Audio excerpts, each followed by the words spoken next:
Una nueva jornada de análisis internacional, una nueva jornada para conocer lo que pasa en el mundo por aquí, por MDO Radio Podcast. Feliz tarde para todos. Además, tarde lluviosa aquí en Caracas, Venezuela. Fuerte la lluvia, pero estamos aquí saliendo, como siempre, en la dirección del emisor, además en los controles, haciendo magia para hacer posible la conexión la tarde de hoy, Miguel de Oliveira. Y quien habla para ustedes, Luis Daniel Álvarez, certificado de locución 39202. Bueno, saludamos, ya se incorporan por aquí la señora Liliana, la Narisa, la profesora Yani Lobo, Activa Consultar. Estamos también saliendo ya a través de la cuenta de YouTube de MDO Radio Podcast. Entonces les decía que el propósito de Policreativa Consultores es formarlos, acompañarlos, darles las herramientas necesarias para que ustedes puedan entender y analizar lo que pasa en el mundo, incidir allí, tener parámetros para poder actuar. Para más información muy sencillo, visiten nuestra página web www.policreativaconsultores.com o síganos a través de nuestras redes sociales @policreativa_consultores, Policreativa Consultores, haciendo de la comunicación, del análisis, de la formación, ejercicios e instrumentos para que usted pueda desenvolverse y desempeñar ejercicios que hemos publicado en las distintas cuentas de Policreativa Consultores. Nos han llevado a que desarrollemos, a que conversemos sobre el caso chileno. Nos han pedido profundizar en ciertos fenómenos y allí vamos a estar entonces también haciéndolo. Luego pasaremos a Brasil, hay noticias en Brasil, noticias de último momento. También abordaremos la realidad de ese país, sobre todo la realidad jurídica y política. Y finalmente nos vamos a un grito en México, el grito de dolores de la presidenta Sheinbaum, con implicaciones y, si se quiere, una visión internacional también de cómo ha repercutido este grito de dolores, que por primera vez en la historia el grito lo da una dama, una mujer, la presidenta Claudia Sheinbaum de México. Antes de entrar en materia y arrancar por Argentina, yo quisiera saludar a un cumpleañero, además invitado, así, hombre de la casa, porque lo hemos tenido con nosotros en varios programas, que es el doctor Manuel Rojas Pérez, director de Policreativa Consultores. Yo le digo al profesor Rojas Pérez que él es, en términos, si uno hiciera un examen, es un hombre también dedicado a la docencia, es la opción C de las respuestas. La primera opción es que es un gran profesional, es ser una persona dedicada a lo que hace, formado para tratar de incidir favorablemente en la sociedad. Entonces, si usted marca la opción A, ahí entra el profesor Rojas Pérez. Si marca la opción B, es una gran persona, es un hombre dedicado a su familia, que tiene un gran concepto de la amistad, ahí está también. Entonces, la opción B es una opción adecuada, pero yo prefiero la opción C, que recoge ambas ideas. El profesor Rojas Pérez es un gran amigo, un hombre que incluso tiene, como digo, un gran sentido de la amistad, del compromiso, de la ética, y además de eso es una persona dedicada que ha estudiado los fenómenos políticos, jurídicos, aporta incluso a la construcción de una mejor Venezuela y de un mejor mundo. Para el profesor Rojas Pérez, un muy feliz cumpleaños, nuestro abrazo, nuestro afecto, y esperamos que nos acompañe pronto aquí al cumpleañero del día de hoy, el profesor Manuel Rojas Pérez. Un gran abrazo para él. Bueno, nos vamos a Argentina y empezamos con el primer tema. Incluso pueden complementarnos un ejercicio que nos gusta hacer de manera constante con el artículo. Hay un artículo que nos publica hoy El Cooperante sobre la realidad argentina. Yo lo titulo, y con eso quiero que empecemos la discusión de la tarde de hoy, de la lluviosa tarde caraqueña de hoy, porque yo digo que es un campanazo para Milei y que el peronismo podría retornar a la política y al poder, al ejercicio del poder. Tenemos entonces que la sigue dando de qué hablar el ejercicio electoral de la provincia de Buenos Aires. Lo que era un experimento, un laboratorio, empieza a adquirir matices distintos. Entonces, por un lado vemos un gobierno, el de Milei, que se empeña en mantener las mismas políticas. Por el otro observamos al sector del peronismo que reafirma su unidad. Ya estamos otra vez también transmitiendo por el canal YouTube. Recuerden, esa es la magia de los programas en vivo. Está Miguel corriendo de un lado a otro porque no solo es una lluvia bastante intensa, sino hay una tormenta eléctrica bastante marcada en varias zonas de Caracas y afecta a las inmediaciones de la radio. Entonces, bueno, tenemos que estar sorteando esto permanentemente, pero la idea es salir y que ustedes nos acompañen. Así que si nos avisan si se pierde alguna de las señales, pero en este momento estamos saliendo por plataforma, por las aplicaciones, estamos por mi canal de Instagram, @LuisDaniel2501, estamos también por el canal YouTube.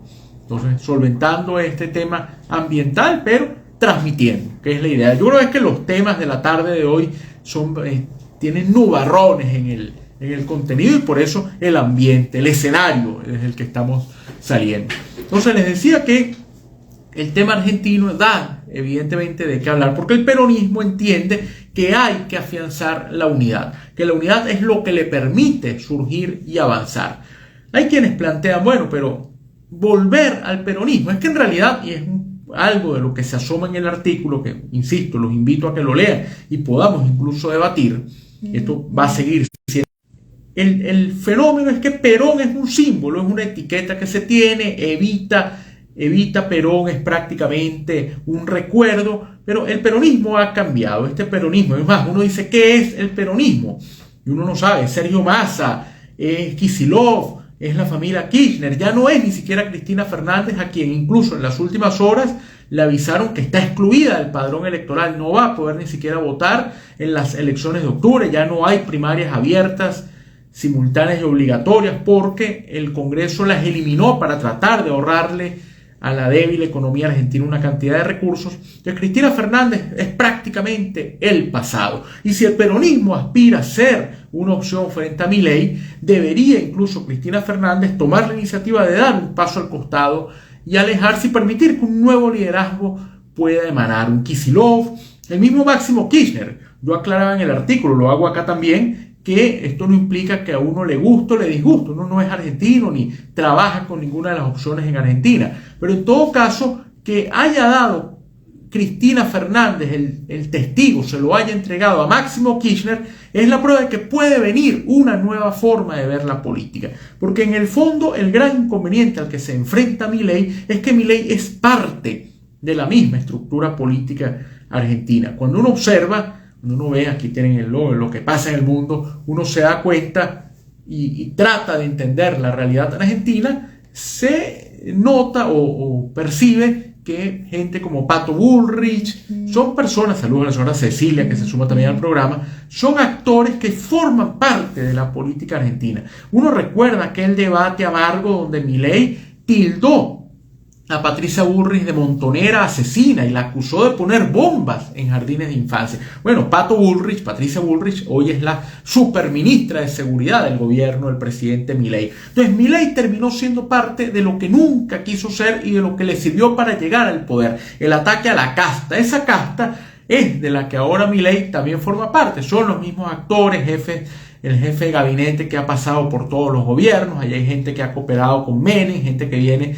del radicalismo. ¿Y por qué no hablamos de otros actores? Porque electoralmente no tienen relevancia. La Unión Cívica Radical es un recuerdo. La izquierda argentina, sobre todo la izquierda trotskista, que es militantemente activa, tampoco tiene mayor oferta. Todo parece dirimirse entre querer u odiar a Milei desde el punto de vista político. Entonces, esa figura de un Milei que llegaba atractivo con su chaqueta como si fuese una estrella de rock, su cabello despeinado, gritando frases altisonantes, a veces con una motosierra, ya no convence, ya dejó de ser atractivo y no entiende que debe cambiar si quiere ser otra vez una alternativa. Todo indica que en este orden de ideas ganará la oposición, sobre todo la oposición peronista, el mayor número de bancas o el mayor número de asientos, de escaños en las próximas elecciones y puede trabajar a favor de una candidatura presidencial. No es que a lo interno haya unanimidad plena, de hecho hay detractores, gente que se ha ido del sector porque considera que esa llegada de todos contra Milei y respeta a quienes han hecho una oposición desde el sector peronista al gobierno, pero es una apuesta. Se van algunos, pero llegan muchos más tratando de ofrecer una visión. Algunos nos decían la apreciación, nos preguntaban por la apreciación sobre Milei. Y particularmente me cuesta mucho valorarlo porque creo que no pasa Milei a una acción propositiva más allá de la etiqueta, la motosierra, el intervenir en los foros de Vox. Pero ¿cuál es la gran diferencia que puede haber? Decir que se ha equivocado Argentina durante 200 años, que la clase política de la que Milei formaba parte, porque Milei no es muy improvisado, no sale debajo de la cabellera que carga, no sale de una de las mangas de la chaqueta, no, Milei era diputado y formaba parte de esa estructura y se rodea de esos actores, mucho radical, mucho peronista. Radicales son socialdemócratas, gente de la Unión Cívica Radical, gente que viene de defender a la estructura militar. A mí no puede gustarme en lo absoluto el discurso de Milei, como no me gusta el de Bolsonaro, como no me gusta el de algún sector de la política chilena, que minimizan el impacto de la dictadura. Cuando uno escucha a Milei y a su vicepresidenta Villarruel, hoy enemistados completamente, pero coincidentes en algún punto que los llevó al poder, decir que es que hay exageración, que en realidad no son 30.000 los muertos de la dictadura lúgubre de Argentina entre el 76 y el 83, que son apenas 4.000.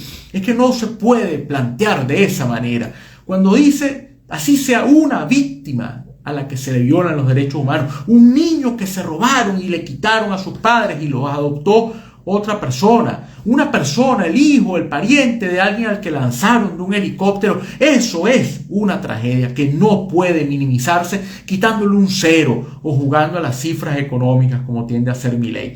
De hecho, este tema cobra enorme relevancia. Hoy se conmemora la Noche de los Lápices, que debe sonarles a título de película, que fue aquel episodio en los años 70, en el año 76, donde la dictadura, el llamado proceso de reorganización nacional, atacó a un grupo de estudiantes de bachillerato que estaban pidiendo reivindicación, estaban pidiendo pasaje preferencial estudiantil. Algunos dicen que eso fue simplemente la excusa para el ataque, que no quería la dictadura militar que los jóvenes salieran a protestar como estaban planteando. Y la protesta no era simplemente por un pasaje estudiantil, era porque no les gustaba y no había ningún tipo de perspectiva de avance. Y entonces se generó, tal día como hoy, una jornada que llevó a que la dictadura, a través de la policía en Buenos Aires, entrara a las residencias y entrara a los recintos donde estaban estos jóvenes estudiantes de bachillerato y se los llevara.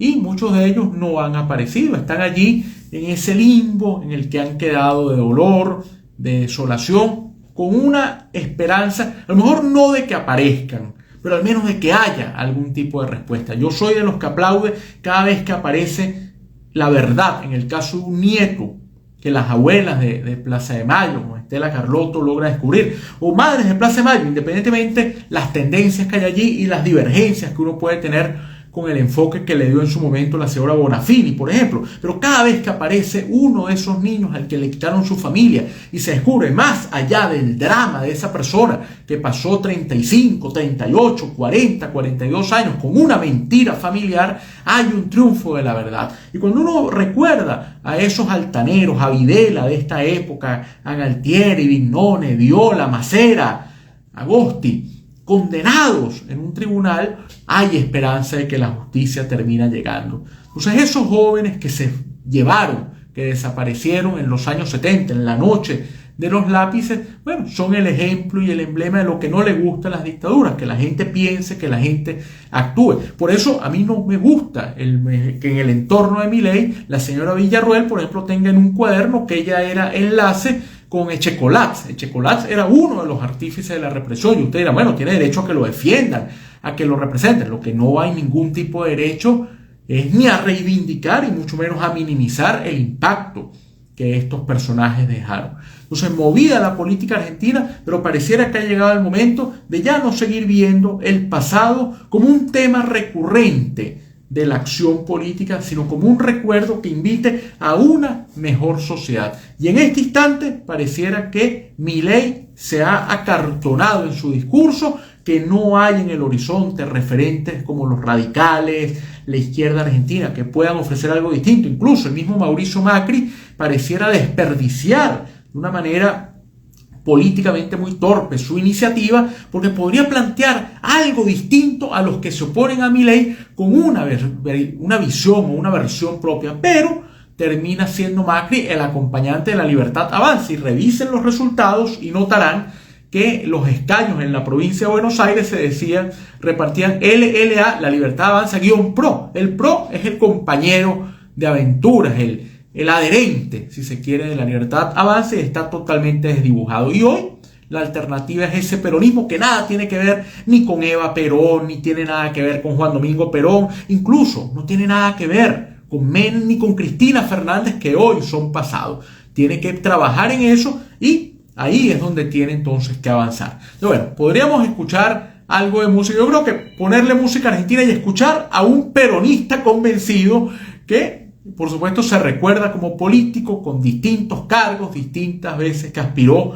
a diversos órganos, pero que suena mucho por ahí y la gente no hace esa identificación. Estamos hablando de Ramón Ortega. Ustedes dirán, ¿Ramón Ortega? ¿Cuál Ramón Ortega? Palito Ortega. Palito Ortega tiene una canción que es La Felicidad. Creo que esa felicidad expresa el sentimiento de los peronistas que lograron ganar la Milei y que empiezan a construir una opción distinta para la política argentina. Palito Ortega con La Felicidad, y regresamos para cruzar la frontera a Chile aquí, en Lo que pasa en el mundo, por MDO Radio Podcast.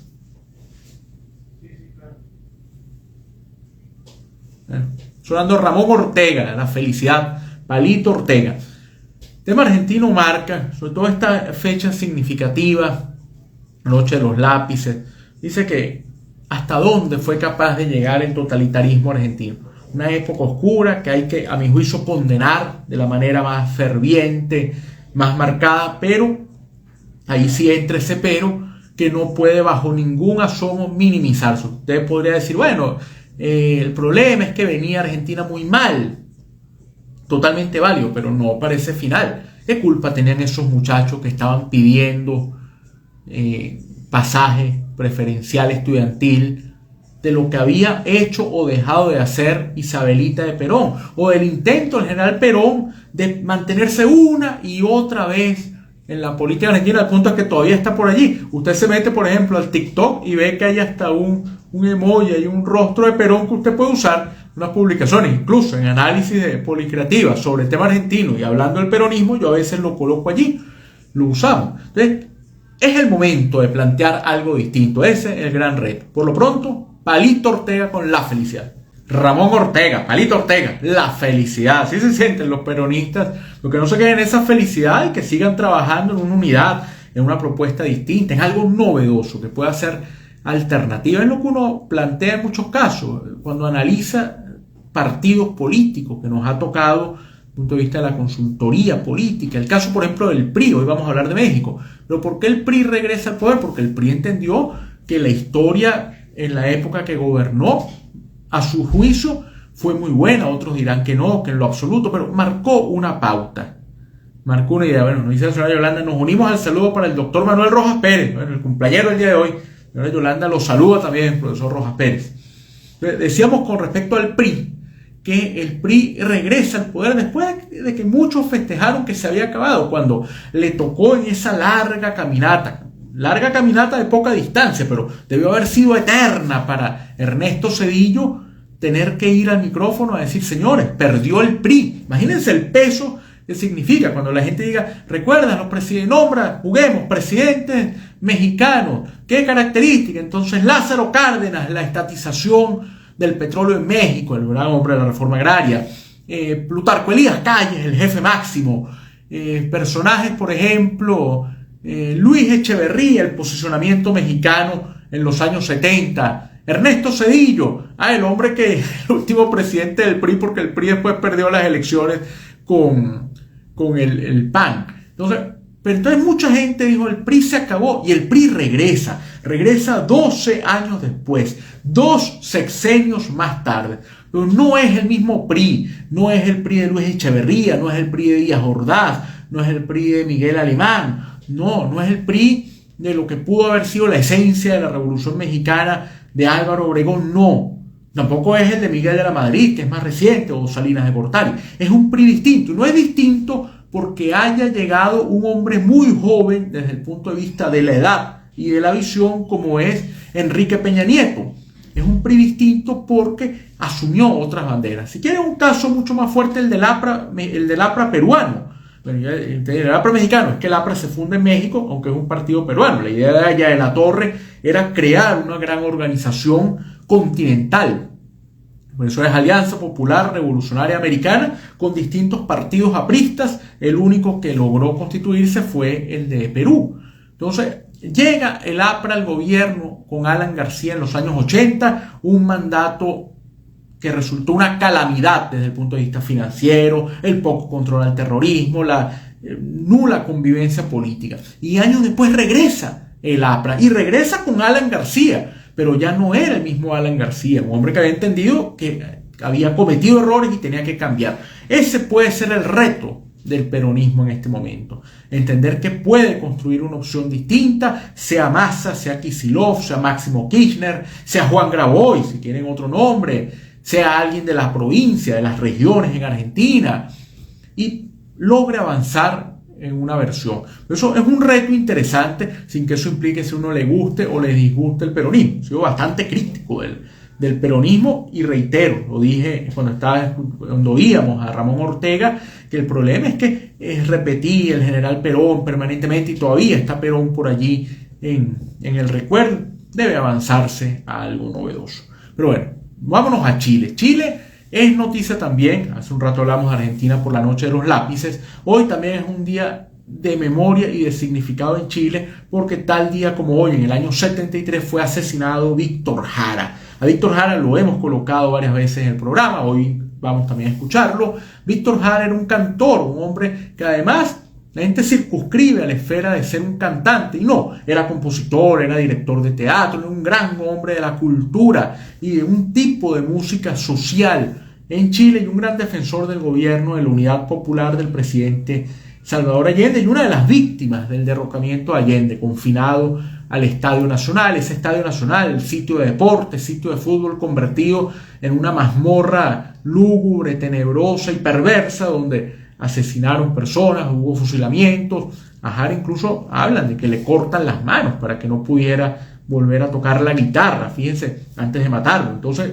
ese esquema. Incluso tocó en una de las eliminatorias a uno de los mundiales, una competición, había un juego que tenía que darse entre la Unión Soviética y Chile. La Unión Soviética decidió no participar porque no estaba de acuerdo con acudir a jugar a un sitio donde habían fusilado gente que militaba en el socialismo real o en el comunismo. Entonces, toda esa era que sigue estando en el pensamiento chileno y sigue dividiendo a la sociedad, también tiene que ir un paso al costado. Ya yo creo que es suficiente si usted está de acuerdo con que hayan sacado a Allende, si no está de acuerdo, si lo que vino después lo ve bien, lo ve mal. Yo creo que Allende, y es el balance que uno podría hacer, venía gobernando de una manera, lamentablemente, que frustró aspiraciones que tenía la sociedad en un clima además de crispación y de complejidad muy marcado. Pero lo que vino luego, primero, no mereció tener el final que tuvo, y lo que vino después es una tragedia. Algunos dicen, bueno, se recuperó financieramente Chile. Habría que ver hasta dónde. Hay algunos pensadores contemporáneos que dicen que eso no es del todo cierto.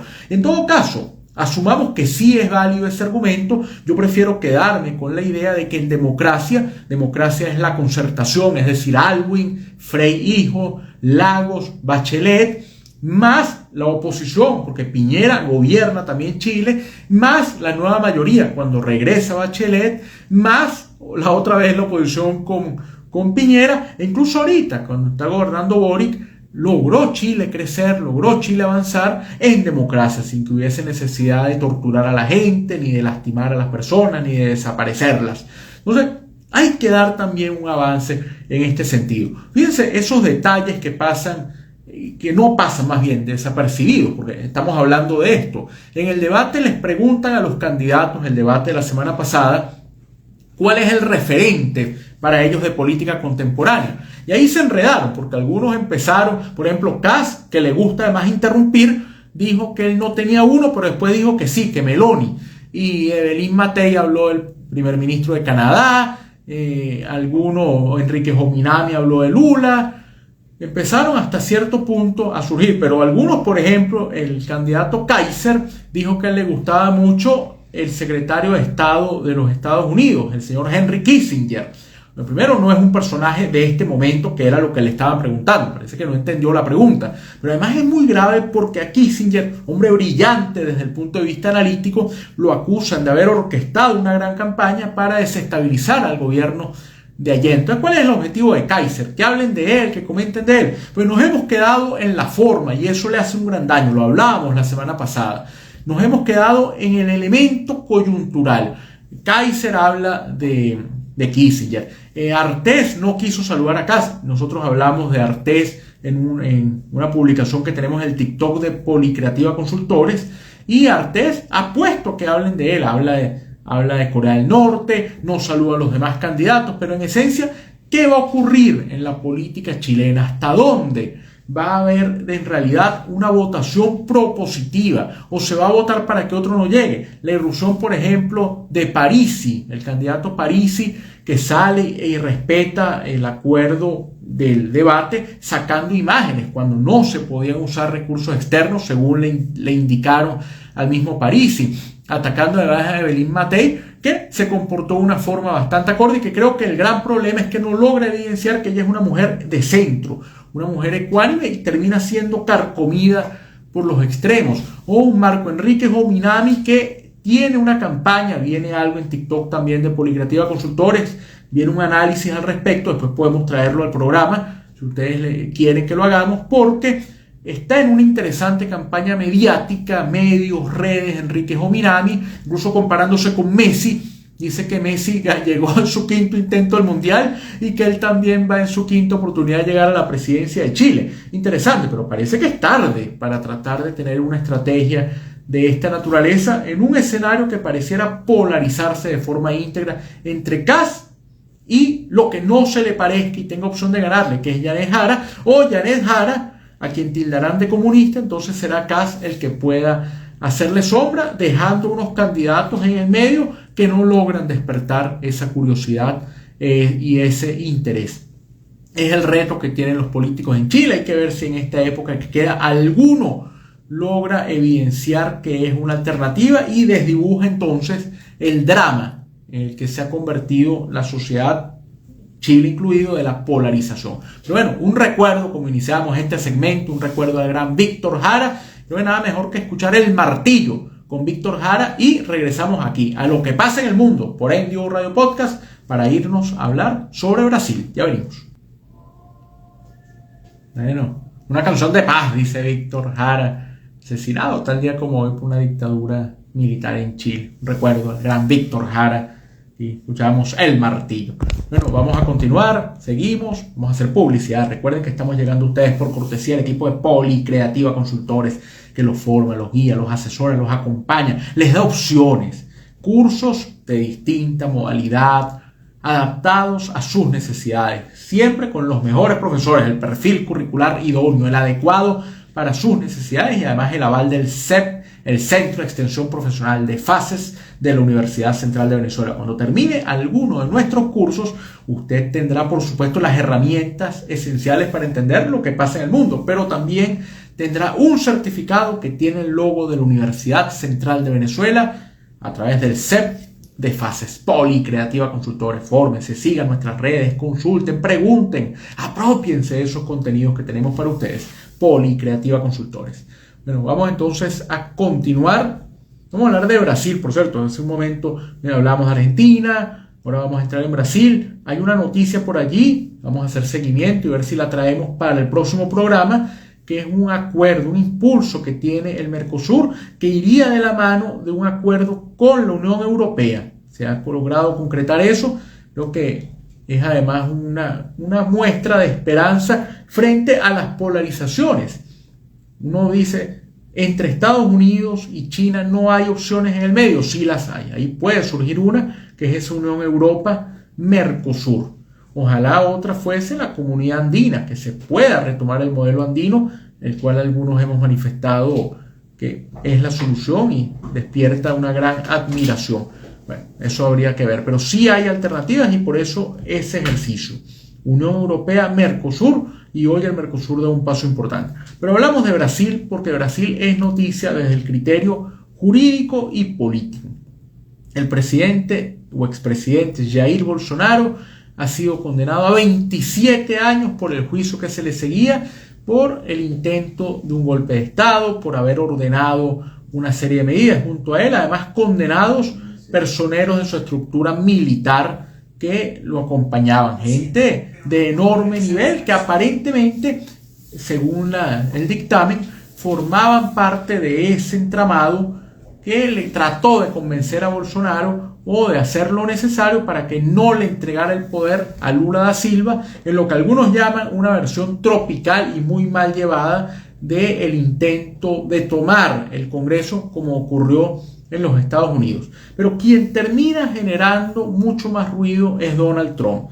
Trump y su gobierno han convertido el tema de Bolsonaro en un asunto personal. Incluso gente que ha cuestionado, gente de mucho perfil y nivel, que ha cuestionado la forma en que se llevó adelante el proceso con un juez, Alexandre de Moraes, muy político y con unas posiciones además que algunos dicen violentan el Estado de Derecho, vulneran el derecho a la defensa. Además, por ahí unos videos, yo incluso preguntaba a una persona si esos videos eran ciertos. Estamos en una era de posverdad y de inteligencia artificial. Por ahí aparecía el juez hablando del Cruzeiro y de los juegos de fútbol, entonces me decían que sí. Después salía hablando de comida en medio del juicio, que también era cierto, el tema del almuerzo. Pero el gran inconveniente es que el pronunciamiento de los Estados Unidos es por el tema Bolsonaro. Habla primero de Bolsonaro y no de lo que implicó el ejercicio jurídico o judicial como tal. Y entonces eso, por supuesto, ha creado una barrera que algunos dicen, bueno, Estados Unidos se está inmiscuyendo, ya lo dijo el gobierno brasileño, no aceptamos que Estados Unidos intervenga y tenga opinión y participación sobre fenómenos que se presentan en la política brasileña. En todo caso, condenado entonces Bolsonaro, ya volvió a dar de qué hablar porque te dirá, bueno, ¿y por qué lo dice Luis Daniel en este tono? Incluso con un dejo allí de risa absurda, porque se enfermó Bolsonaro y tuvo entonces que ser trasladado, tuvo un ataque de hipo, tuvo una situación que le presentó un malestar y tuvo que ser trasladado a una clínica para que allí lo atiendan y puedan monitorear. Ya han dicho que está fuera de peligro, que hay que tenerlo bajo supervisión. Pero cuidado con Bolsonaro, porque lo mismo pasó cuando Bolsonaro era iba a decir un desconocido, pero al menos un irrelevante candidato presidencial, diputado que había pasado por una serie de partidos, que le daba por llamar la atención cuando se expresaba, por ejemplo, al momento del juicio político contra Dilma Rousseff, al votar a favor de la destitución de la presidenta, de dedicarle su voto a Carlos Alberto Brilante Ustra, uno de los grandes torturadores, hombres más crueles de la historia brasileña. Entonces le dedicó el voto, o cuando se expresaba mal de las mujeres, o salía con comentarios altisonantes que no vale la pena recordar y no viene el caso repetir, incluso burlándose de personas que presentaban inconvenientes de salud. Entonces, cuando Bolsonaro, pese a eso, no lograba captar y, por ejemplo, enfrentarse a un Geraldo Alckmin, que era hoy es vicepresidente, pero en ese momento era el candidato del PSDB, que además iba acompañado de otros partidos, con una gran estructura y con un número de parlamentarios que le permitía un gran acceso a los medios de comunicación. Bolsonaro era él solo. Entonces Bolsonaro fue misteriosamente agredido en un acto, una persona lo acuchilló. Entonces Bolsonaro estuvo internado, estuvo en un hospital donde tenía permanente cobertura mediática y convirtió eso Bolsonaro en su campaña. Entonces ya no era el minuto al que podía tener acceso como candidato, el minuto diario, sino tenía 24 horas del día una unidad periodística en el hospital que transmitía si Bolsonaro mejoraba, si no mejoraba, cómo había entrado el cuchillo, si no había entrado, qué era lo que ocurría, y terminó entonces Bolsonaro teniendo ese realce mediático. No puede convertir Bolsonaro, porque Bolsonaro es hábil comunicacionalmente, es muy torpe al expresarse porque genera de una vez distancia, pero es muy hábil en aprovechar los recursos y puede tratar de hacer esto también y de estar otra vez en la palestra. Pero quien también pudiese aprovechar esta coyuntura es el juez de Moraes. Alexandre de Moraes ha sido atacado, señalado por los Estados Unidos como un hombre que interviene en la justicia. Incluso lo han criticado desde Estados Unidos porque ha frenado el acceso a las redes sociales. Me parece inaudito el ataque. Por supuesto hay que prestar atención si esto es cierto, y hay que condenar en caso de que le cierren a las personas la oportunidad de expresarse, pero lo ataca Estados Unidos, que ha cambiado el acceso a las ruedas de prensa del presidente Trump. Nada más van los que ellos quieren, Trump no le gustan las redes sociales, le quita cobertura, critica a los medios de comunicación, se burla de los periodistas. Entonces, en ese caso sí critican a de Moraes. Pero además han dicho que de Moraes es el perro de caza, vamos a llamarlo de esos términos, el elemento que tienen listo, el tanque de ataque contra el presidente Bolsonaro. Incluso Trump volvió a decir, a él le tratan de hacer lo que buscaron hacerme. A mí no pudieron, a él sí, claro, porque no todos son como Trump. Trump sí le fue muy bien, según él. Bolsonaro no tiene a lo mejor la capacidad de salir bien parado de esta, dice el mismo Trump. Pero dice, pero en el fondo él era un buen hombre. No sé por qué hablan en esos términos. Era. ¿Por qué se expresa a Trump como en pasado de Bolsonaro? Él era un buen hombre. Entonces no vaya a terminar Trump, que también maneja el escenario mediático de una forma bastante controversial, haciéndole un favor a De Moraes para victimizarlo. ¿Por qué? Porque hemos visto a Trump hablando mal de China y con unas medidas arancelarias hacia la región. ¿Qué provocó? Que los países de América Latina viajaran a China. Petro, Lula, Boric, como presidentes de sus países, fueron a pedirle a China que tuviese alguna intervención económica en la región. Y los chinos, por supuesto, que ya la tienen, dijeron que sí, que ellos van a ayudar a la economía. Después habló mal el señor Trump del señor Carney y de los liberales, y terminó entonces Mark Carney, a quien admira Evelyn Matei, convirtiéndose en primer ministro de Canadá, logrando vencer una brecha tremenda que había respecto al Partido Conservador. A lo mejor va a lograr ahora Trump hacer que De Moraes no llegue a presidente en las próximas elecciones porque no le interesa, pero sí que puede ser un candidato a la vicepresidencia o puede ser senador. Esos saltos pueden darse. Lo de Moraes bien, incluso el tema político, pero más allá de eso, lo vimos con el juez Moro. El juez Moro era el juez fuerte en el caso de la corrupción en los mandatos del Partido de los Trabajadores, terminó sonando como presidente, fue después ministro del gobierno de Bolsonaro y después senador. Entonces puede ocurrir exactamente lo mismo.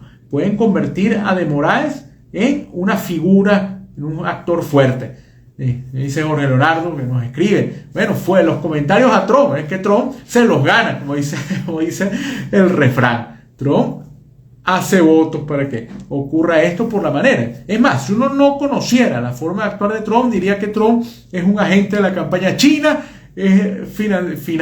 financia, le pagan, en todo caso, los liberales para que lo logren colocar y los lleve a la palestra, y ahora pareciera que le hace gran favor. Logró que un gobierno como el de Lula, controversial, use ahora las críticas que le hace Estados Unidos para posicionarse. Y va a lograr Alexandre de Moraes, que ha sido muy criticado, ser un hombre que se venda como que está siendo atacado por el gobierno estadounidense y que entonces él puede ofrecer una opción distinta. Bueno, entonces, si uno no conociera a Trump, dice Trump, trabaja para cada uno de estos actores. No maneja adecuadamente la realidad y la manera de actuar dentro del escenario. El hecho entonces es que habrá que prestar atención a De Moraes, habrá que prestarle atención a Brasil y habrá que estar pendientes también de la salud del presidente Bolsonaro, quien, reiteramos, fue condenado a 27 años. No es un proceso que pareciera quedar allí. Los abogados han dicho que recurrirán, que van incluso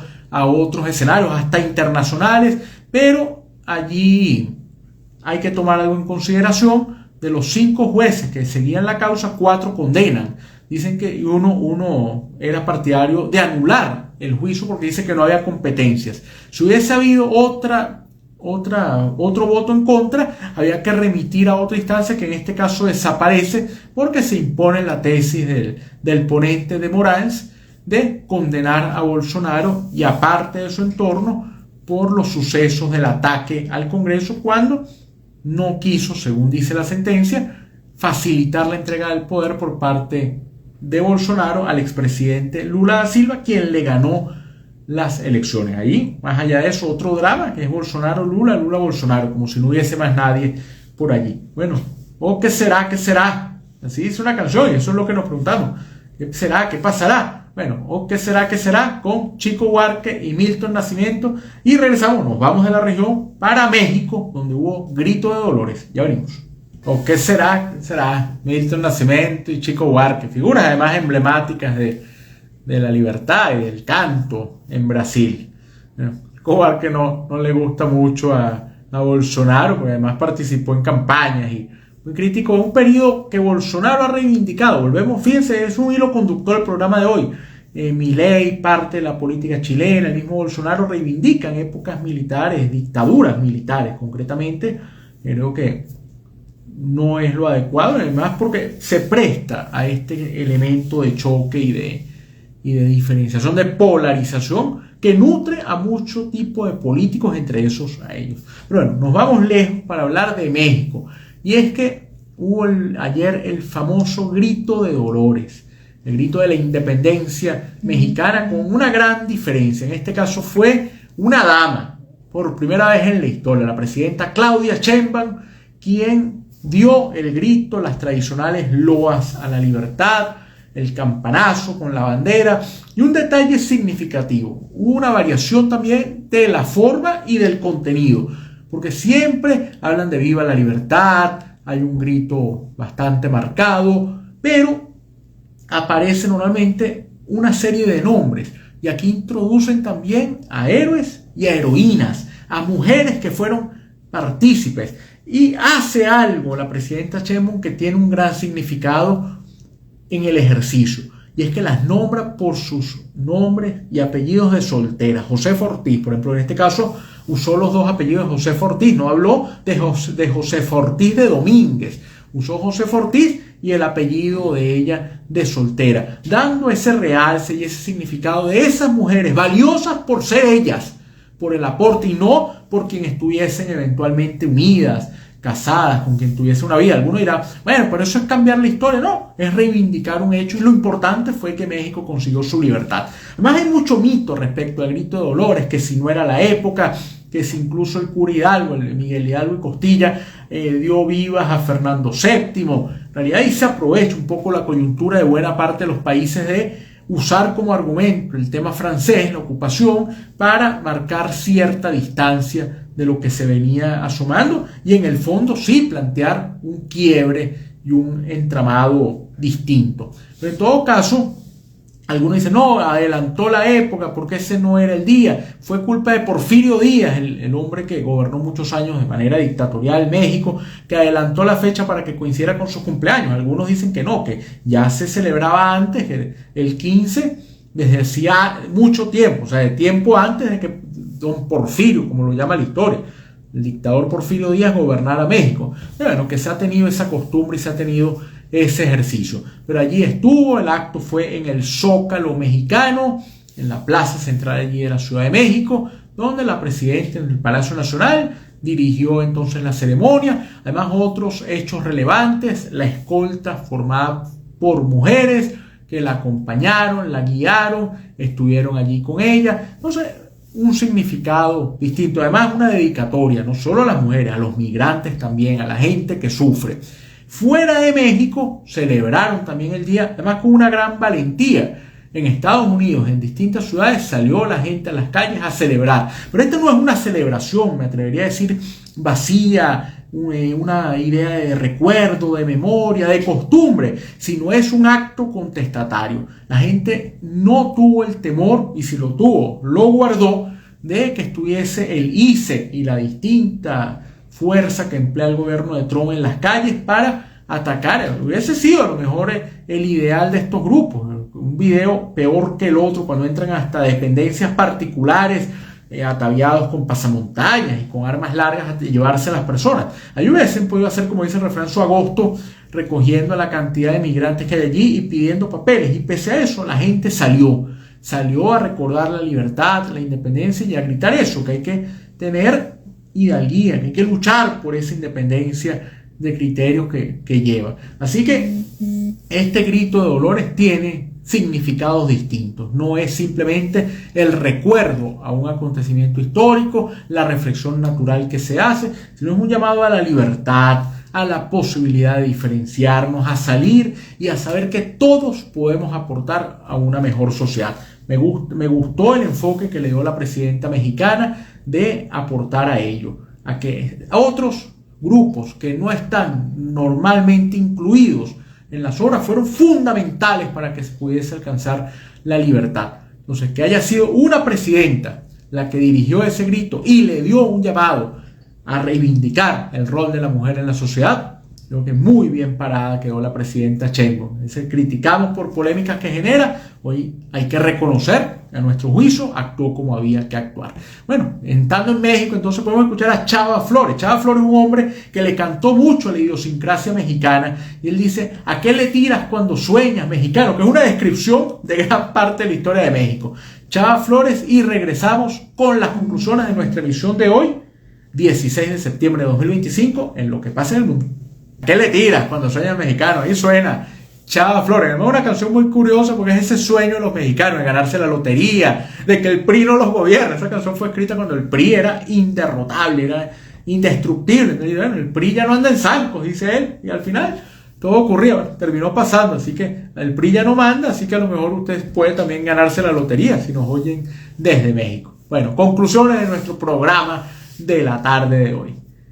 Temas regionales, el tema argentino, el rol del peronismo en esta instancia, un peronismo que puede renovarse, que puede plantear escenarios diferentes y que ponen aprietos al gobierno del presidente Milei, que ha decidido no cambiar. Y el no cambiar con un resultado como el electoral, como el que acaba de ocurrir, puede ser perder las próximas elecciones y perder el poder cuando corresponde. Después cruzamos la frontera y nos fuimos a Chile, recordando a Víctor Jara, pero hablando del problema de la polarización, de cómo las sociedades se fragmentan y no terminan avanzando, y hemos caído en la forma en los debates, los candidatos curiosos, el que admira a Corea del Norte, el que su papá tenía una fábrica de embutidos, la otra candidata que tiene 3 hijos que aparentemente defienden más a Pinochet que ella, el otro que vive en los Estados Unidos, todo eso en un escenario que nos impide ver la realidad, que es la profundización de cuáles son las ofertas de cada uno de los abanderados. Saludos a la señora Nillan, que se suma por aquí. Gabriel también está siguiéndonos. Y después nos fuimos a Brasil con el caso Bolsonaro, condenado a 27 años de cárcel el presidente Bolsonaro. Hoy alega tener que trasladarse a una clínica porque tiene problemas de salud, pero producto también, y creo que es el análisis que hay que dar, una sociedad totalmente dividida que no tiene matices, y eso es muy peligroso. Cuando usted ve la realidad blanco o negro, negro o blanco, no entiende entonces que hay unos colores en el medio que pueden ser mucho más útiles que ver la sociedad desde esos extremos. Y finalmente el tema mexicano. El tema mexicano, el grito de dolores de la presidenta Sheinbaum, con todas las implicaciones que tiene en el sentido de la reivindicación a los migrantes, a los que sufren y a las mujeres. Y el grito de dolores, la independencia y el exhorto a la libertad de quienes, sobre todo en los Estados Unidos, contra el miedo y la arremetida del gobierno y a los migrantes, salieron a festejar, usar este tema como un significado, como una excusa más bien para salir a protestar. Así que bueno, estos fueron nuestros temas de la tarde de hoy. Hacemos publicidad, recordamos que hemos llegado a ustedes por cortesía del equipo de Policreativa Consultores. Fórmense, dejen que los guíen, que los asesoren, que los acompañen, que les den las mejores herramientas para poder desenvolverse de forma adecuada y aprovechar todas las ventajas que poder actuar de la mejor manera tiene. Policreativa Consultores. Bueno, nos vamos. Lluviosa tarde caraqueña la de hoy. Aquí estamos transmitiendo. Recuerden, la dirección de la emisora, en los controles está Miguel de Oliveira.